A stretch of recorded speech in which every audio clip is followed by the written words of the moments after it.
we have said that routers are the primary device for layer 3. And indeed, this is a router right here, but there's not much to it, at least looking at it from this side. On the back side, you'll find some ports that might look like this, and there are other types of ports as well. But the important thing to know is that every port on a router is a completely different network.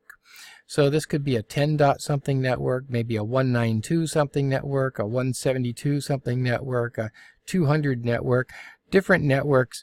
And the purpose of a router then is to get information from one network to another network. So layer 2 was all within one network. Layer 3 is to get something across the router to a completely different network.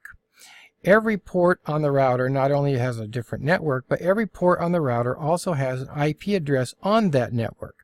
I want you to notice something here. This 10.0.0.0, 40.0.0.0, and so on, 30.0.0.0. These are actual network names, or I should say a network address. These are not an IP address on the network. This is the IP address that is the network. Every network uses up one of the IP addresses for the network, and it's the very first address in that network. So what we have here on the interfaces of the router is an IP address that belongs to that network. Now what that address does for us is that this address, in this case 20.0.0.1, is the default gateway for this computer. Now this computer has an address 20.0.0.2.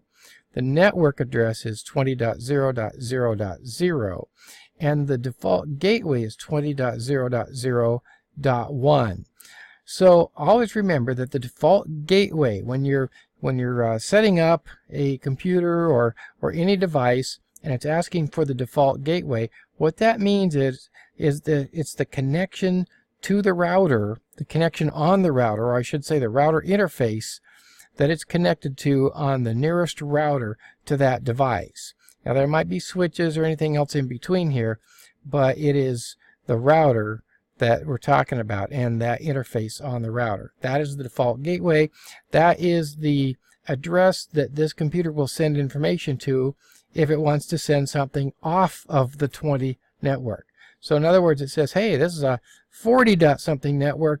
Well, I'll send that to my default gateway, which means that the router is going to get it and then try to figure out what to do with it from there. So here I have a packet that's supposed to go to 40.0.0.2 over here. And so it goes up to the router. And the interesting thing here is that the router does not say, oh, that's 40.0.0.2. I know where that is. No, the router doesn't care about individual IP addresses. All the router cares about is the network.